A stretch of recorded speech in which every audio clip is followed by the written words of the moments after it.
Hi hello నమస్తే welcome to Andhraprabha. నేను ప్రశాంత్ కుమార్. ఇక బీజేపీ జాతీయ కార్యవర్గ సమావేశాలు ఢిల్లీలో 2 రోజుల పాటు జరిగాయి. ముఖ్యంగా రానున్న 2024 ఎన్నికలకు సంబంధించి బీజేపీ మూడోసారి కూడా అధికారంలోకి రావడానికి అన్ని ప్రయత్నాలు కూడా చేస్తూ ముందుకెళ్తోంది. ముఖ్యంగా లోక్సభకు సంబంధించి 400 ఎంపీ స్థానాలతో అయితే అడుగులేస్తోంది. మరి దానికి సంబంధించి 2 తెలుగు రాష్ట్రాల నుంచి కూడా ఇటు తెలంగాణ 17 కావచ్చు, ఆంధ్ర 25 ఎంపీలు కావచ్చు, అన్నింటినీ గెలుపు దిశగా అయితే అడుగులేస్తున్నారు. వారికి ఎలా గెలుపులో ఏ దిశగా వెళ్ళాలి, ఎక్కడెక్కడ ఎలాంటి వ్యూహాలతో మనం ముందుకెళ్ళాలి, అలాంటి దిశానిర్దేశాలు అయితే జాతీయ నాయకులైతే ముఖ్యంగా ఈ నాయకులకు తెలిపిన పరిస్థితి. మరి ఆంధ్ర రాష్ట్రానికి సంబంధించి ఏ విధంగా ఉంది అనేది తెలపడానికి బీజేపీ రాష్ట్ర అధికార ప్రతినిధి భానుప్రకాష్ మనతో పాటు ఉన్నారు. ఆయన అడిగి తెలుసుకుందాం. సార్, ఇప్పుడు నిన్న జరిగిన సమావేశాలు ఏ విధంగా చూస్తారు? ఇక ఆంధ్ర రాష్ట్రానికి ఇక నాయకులు ఏ విధంగా సూచన చేశారు? మన అప్డేట్ ఏ విధంగా ఉంది సార్?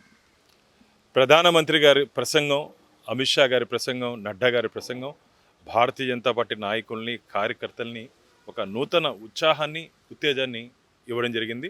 ఎందుకంటే ఈ 5 సంవత్సరాల కాలంలో, గత 5 సంవత్సరాల కాలంలో కేంద్ర ప్రభుత్వం ఏమేం చేసింది, ఎంతగా దాన్ని ప్రజలకు తీసుకుపోయేదానికి మా నాయకులు కానీ, కార్యకర్త కానీ ఏ విధంగా దాన్ని కోసం ప్రయత్నాలు చేస్తారో పూర్తిగా ఈ 2 రోజులు దాని మీద చర్చ జరగడం జరిగింది.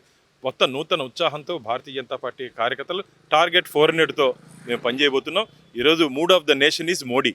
దేశం మొత్తం నరేంద్ర మోడీ గారి వైపు చూస్తుంది. ఎందుకంటే భారతదేశాన్ని అన్ని రంగాల్లో అభివృద్ధి పదంలో ముందుకు తీసుకుపోయినటువంటి నాయకుడిని తిరిగి ఎన్నుకోవాలా, అలాంటి నాయకుడి చేతిలోనే భారతదేశం సురక్షితంగా, సుభిక్షంగా ఉంటుందని చెప్పి దేశ ప్రజలు ఆలోచిస్తున్నారు. కాబట్టి నరేంద్ర మోడీ గారి నాయకత్వానికి తిరుగులేదు, భారతీయ జనతా పార్టీకి ఎదురులేదు. అంటే ఏ విధంగా చూసుకోవచ్చు? ఇప్పుడు 10 ఏళ్ల పాటు అధికారంలో ఉంది బీజేపీ. అక్కడ ఇప్పుడు టీడీపీ కావచ్చు, వైఎస్ఆర్సీపీ కావచ్చు, 2 ప్రభుత్వాలకి కేంద్రం నుంచి ఎంత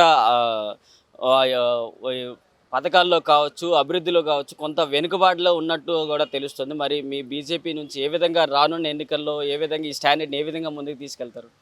నిన్న నరేంద్ర మోడీ గారి ప్రసంగంలో చెప్పడం జరిగింది, భారతీయ జనతా పార్టీ అధికారంలో ఉన్నటువంటి రాష్ట్రంలో కానీ, మేము ప్రతిపక్షంలో ఉన్నటువంటి రాష్ట్రంలో కానీ అన్ని రాష్ట్రాలని నేను ఒకే విధంగా చూశాను. నాకు దేశమంతా ఒకటే, దేశంలో ఉంటే 140 కోట్ల మంది భారతీయులందరూ నాకు సమానమని చెప్పి ప్రధానమంత్రి గారు చెప్పారు. కాబట్టి భారతీయ జనతా పార్టీ ఎక్కడ కానీ వివక్ష దీంట్లో పరిపాలనలో ఎక్కడ మేము చేయలేదు.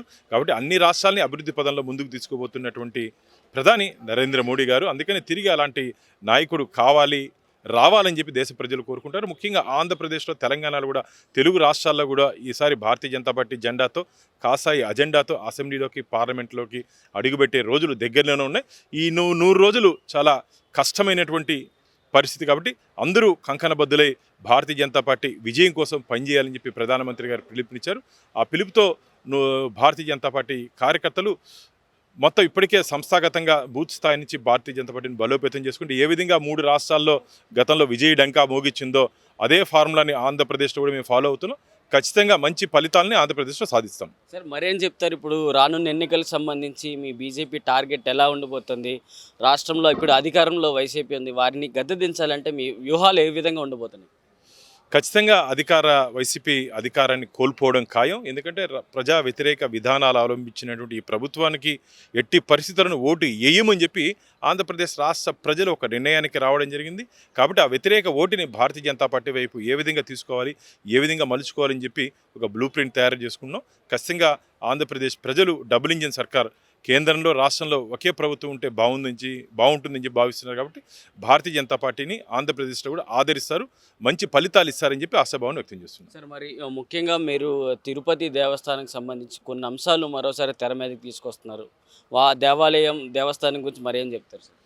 అసలు తిరుపతి దేవస్థానం అనేది ప్రపంచంలోని పెద్ద హిందూ ధార్మిక క్షేత్రం. అది ఈరోజు ఒక వైసీపీ కార్యాలయంగా మారిపోయింది. పూర్తిగా వైసీపీ నాయకులకు కావాల్సినట్టు టికెట్లు కానీ, సేవలు కానీ, రూములు కానీ, ప్రసాదాలు కానీ, లడ్లు కానీ, అక్కడ ఉన్నటువంటి అధికారులు పూర్తిగా వైసీపీ కార్యాలయంగా దాన్ని మార్చేశారు. కాబట్టి ఈ ఆధ్యాత్మిక క్షేత్రం ఈ ప్రభుత్వ కబంధ హస్తాల నుంచి బయట రావాలని చెప్పి భారతీయ జనతా పార్టీ డిమాండ్ చేస్తోంది. కాబట్టి ఈ రాజకీయ పునరావాస కేంద్రంగా మార్చినటువంటి టీటీడీని సంరక్షించుకోవాలని చెప్పి భారతీయ జనతా పార్టీ పిలుపునిస్తోంది. ఫైనల్గా ఇప్పుడు రాష్ట్రంలో 3 పార్టీలు ఇప్పుడు ప్రస్తుతానికి పొత్తుల్లోకి వస్తాయంటూ కూడా వార్తలు అయితే వస్తున్నాయి. బీజేపీ, టీడీపీ, జనసేన, ఈ 3 పార్టీలు ఒకవేళ కలిసి వస్తే మీ స్థానాలు ఎన్ని కోరుకుంటున్నారు? నెక్స్ట్ ఏ విధంగా ఉండబోతుంది? భారతీయ జనతా పార్టీ పొత్తు అంశం కేంద్ర పార్టీ, మా కేంద్ర నాయకత్వం నిర్ణయం తీసుకుంటుంది. దాని మీద కేంద్ర పార్టీ ఏ నిర్ణయం తీసుకున్నా సరే దాన్ని రాష్ట్ర శాఖ మేము వారి నిర్ణయాన్ని స్వాగతించేదానికి, వారి నిర్ణయాన్ని అనుకూలంగా మేము నడిచేదానికి మేము సిద్ధంగా ఉన్నాం. కాబట్టి భారతీయ జనతా పార్టీ కేంద్ర పార్టీ ఏది ఆలోచించి నిర్ణయం తీసుకుంటుందో ఆ విధంగా మేము పనిచేసేదానికి ఆంధ్రప్రదేశ్ రాష్ట్ర శాఖ సిద్ధంగా ఉంది. ఒకటైతే చెప్పదలుచుకున్నాము, భారతీయ జనతా పార్టీ ఆంధ్రప్రదేశ్లో ఈసారి మంచి ఫలితాలు సాధిస్తుందని చెప్పంత కార్యకర్తల్లో విశ్వాసం, నమ్మకం కలిగింది.